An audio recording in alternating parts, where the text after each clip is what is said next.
ધંધુકામાં 52 ગામ સમસ્ત અનુસૂચિત જાતિના તેજસ્વી તારલાઓનો સન્માન કાર્યક્રમ યોજાયો. ધોરણ 10 અને 12ના વિદ્યાર્થીઓનો તથા ડોક્ટરોનો સન્માન કાર્યક્રમ યોજાયો હતો. તેમજ ધોરણ 10 અને 12ના ધંધુકામના ટોપલા આવેલા કુલ 6 જેટલા વિદ્યાર્થીઓને લેપટોપ આપવામાં આવ્યા હતા. જ્યારે અન્ય ધોરણ 10 અને 12ના સારા ટકાવારી લાવેલ વિદ્યાર્થીઓને ટ્રોફી, બેગ, પુસ્તકો અને પેન ભેટ સ્વરૂપે આપવામાં આવ્યા હતા.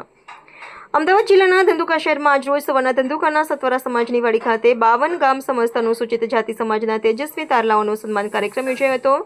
જેમાં ધોરણ 10 અને 12માં ધંધુકામાં ટોપમાં આવેલ કુલ 6 વિદ્યાર્થીઓને લેપટોપ આપવામાં આવ્યા હતા. અને ત્યારબાદ ધોરણ 10 અને 12માં સારી ટકાવારી સાથે પાસ થયેલા સમગ્ર ધંધુકા સમસ્ત 52 ગામના વિદ્યાર્થીઓને તેજસ્વી તારલા તરીકે ટ્રોફી, બેગ, બુક અને પેન વગેરે આપી સન્માનિત કર્યા હતા.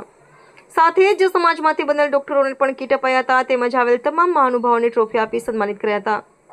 આ કાર્યક્રમનું આયોજન શ્રી ચામુંડા સેવા સંસ્થાન, પ્રગતિ ચેરિટેબલ ટ્રસ્ટ અને ઓમ ગુરુ અલગ સેવા આશ્રમ દ્વારા કરવામાં આવ્યું હતું. કાર્યક્રમની શરૂઆત દીપ પ્રાગટ્યથી કરવામાં આવી હતી. આવેલ મહાનુભાવમાં આઈપીએસ ચિરાગ કોરડિયાના માતા પિતા રતિલાલ મકવાણા, ઉદ્યોગપતિ અર્જુનદાદા, આદિ સ્થાપક શિક્ષણ સેવા ટ્રસ્ટ પિંકેશ કુમાર કોરડિયા, આઈએસ અધિકારી નટુભાઈ ચાવડા, નિવૃત્ત IAS Jagdishbhai Sonara, civil engineer doctor BS Parimal, professor psychology department Mohanbhai D Kordiya, deputy commissioner sales tax department KT Vaghela, નિવૃત્ત ડાયરેક્ટર કીર્તિભાઈ ચાવડા, પ્રિન્સિપલ અને સામાજિક કાર્યકર્તા ડોક્ટર તરલીકાર, પ્રમુખ શ્રી ગુરુ હરિદાસ વિશ્વ વિદ્યાપીઠ મોહનભાઈ ચાવડા, નિવૃત્ત સુપ્રિન્ટેન્ડન્ટ લેબર કોર્ટ મહેશભાઈ પરમાર, નિવૃત્ત સમાજ કલ્યાણ અધિકારી તેમજ નામી અનામી